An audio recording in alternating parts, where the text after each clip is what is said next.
Un mur de parpaing, juste devant son portail. C'est un chantier que la députée de Vendée n'avait pas franchement prévu. Pour Patricia Gaillarneau, c'est l'œuvre des Gilets jaunes. À quoi sert le dialogue, la communication, mes réceptions, jamais refusées des Gilets jaunes, s'ils viennent en douce la nuit, murer le domicile d'une famille? La maison emmurée, après le tas de poubelles renversées il y a un mois devant la permanence de l'élu. Comme elle, d'autres députés sont devenus les cibles de certains manifestants, au point de voir défiler dans le cortège jaune leur propre cercueil, comme Olivier Gaillard de La République En Marche. Pour l'un des députés du Pas-de-Calais, les menaces de mort ont été encore plus concrètes. Dans son courrier, la cartouche d'un fusil. La prochaine fois, ce sera entre les deux yeux. J'ai toujours été ouvert au dialogue, mais ces menaces sont inacceptables. Je ne me laisserai pas intimider et continuerai mon travail de député avec la même motivation, l'intérêt général et la même méthode, échange et dialogue. Des invectives de plus en plus extrêmes et de plus en plus teintées du vocabulaire de l'extrême droite.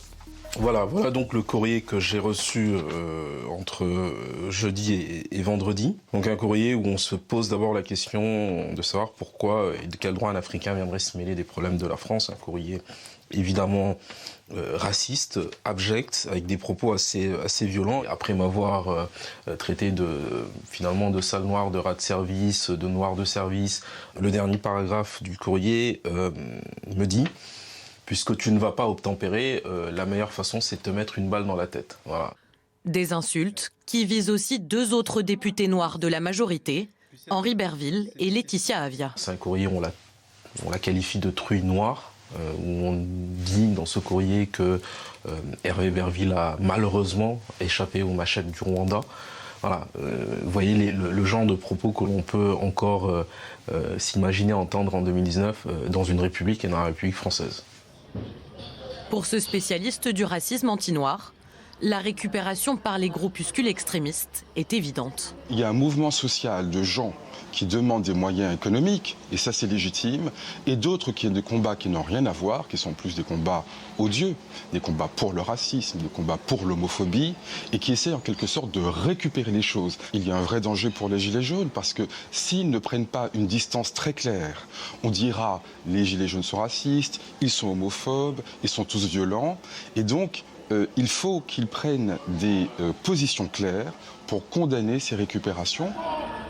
Une position pourtant pas si claire. Fin décembre, devant le Sacré-Cœur à Paris, un groupe de gilets jaunes scande le chant de la quenelle, popularisé par l'humoriste antisémite Dieudonné.